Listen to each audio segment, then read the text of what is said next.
आज रावी की शादी है कि तभी उसकी सहेली ने एक बॉक्स उसे लाकर दिया जो कि उसके प्रेमी ने अपने दोस्त से रावी के लिए भिजवाया था।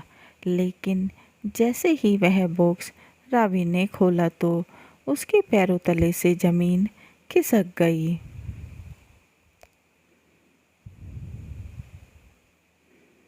राज एक बहुत ही शर्मीले स्वभाव का लड़का है। इसी कारण वह किसी से ज़्यादा बातें भी नहीं करता। राज की अभी नई नई नौकरी लगी थी। अपने ऑफिस में भी वह चुपचाप बस अपना काम करता था। लेकिन एक दिन उसके ऑफिस में एक सुंदर सी लड़की आती है जो कि उसकी सहकर्मी होती है, जिसका नाम रावी था। रावी बहुत ही हंसमुख स्वभाव की लड़की थी। आज रावी की हंसी व सुंदरता को बस देखता ही रह गया। समय ऐसे ही बीतने लगा। राज मन ही मन रावी को चाहने लगा, लेकिन उससे बातें करने में भी उसे घबराहट होती। बस कभी कभार ऑफिस के काम को लेकर उनकी बातें हो जाती। धीरे धीरे रावी भी अब राज से बातें करने की कोशिश करती। वह लंच टाइम में खाना राज के साथ ही बैठकर खाने लगी। अब रावी रोज नई नई डिश बनाकर राज के लिए लेकर आया करती। फिर एक दिन ऑफिस से निकलने में राज व रावी को थोड़ी देर हो जाती है। तब राज रावी से पूछता है, क्या मैं तुम्हें घर छोड़ दूँ? काफ़ी रात हो गई है, रिक्शा भी नहीं मिलेगा। रावी भी हाँ कर देती है। लेकिन जैसे ही वह दोनों ऑफिस से बाहर निकलते हैं तो तेज़ बारिश हो रही थी। काफ़ी देर होने के कारण वह बारिश में ही निकल जाते हैं। रास्ते में जाते हुए राज की बाइक खराब हो जाती है। राज खुद ही बाइक को ठीक करने की कोशिश करता है।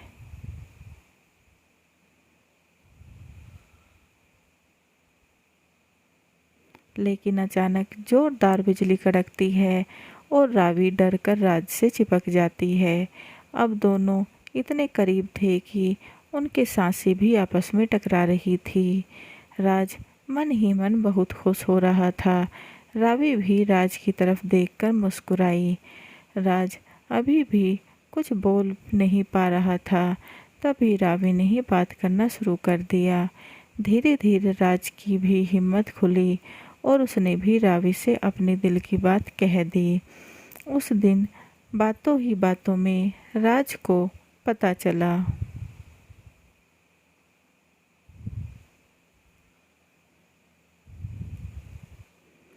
कि सिर्फ वो ही नहीं बल्कि रावी भी उसे पसंद करती है।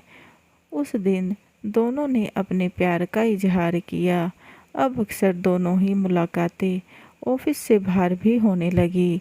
दोनों का प्यार अब इतना गहरा हो चुका था कि वह एक दूसरे के बिना रह नहीं सकते थे। अब दोनों किसी न किसी बहाने से अकेले में मिलते ताकि अपने मन की बातें कर सके। एक दिन ऐसे ही प्यार भरी बातें करते करते रावी ने राज से कहा कि वो अब उसके बिना नहीं रह सकती।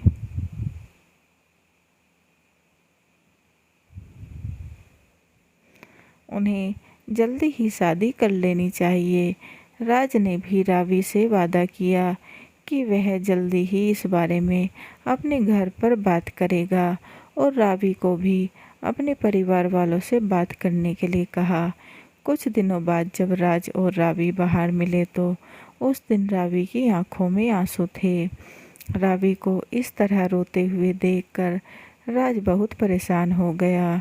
उसने तुरंत रावी से पूछा कि वह क्यों रो रही है। रावी ने बताया कि उसने अपने मम्मी पापा से उनकी शादी के लिए बात की तो उन्होंने हम दोनों की शादी के लिए साफ इनकार कर दिया और ज़बरदस्ती उसकी शादी किसी और से तय कर दी। रावी के मम्मी पापा ने उसे कसम दी है कि अगर उसने उनके खिलाफ जाकर शादी की तो वह उसे उस घर से अपने मम्मी पापा की लाश पर से जाना होगा। रावी ने राज से माफ़ी मांगी और कहा कि हो सके तो उसे भूल जाए। राज रावी की बातें चुपचाप बैठा सुनता रहा और उसकी आंखें लगातार छलक रही थी।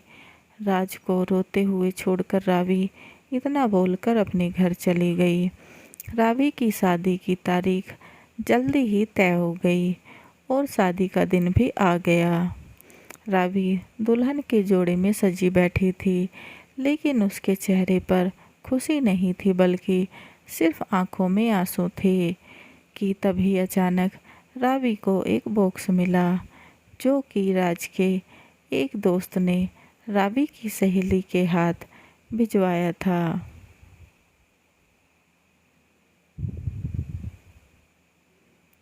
रावी ने जल्दी उस बॉक्स से खत को निकाला और उसे पढ़ने लगी।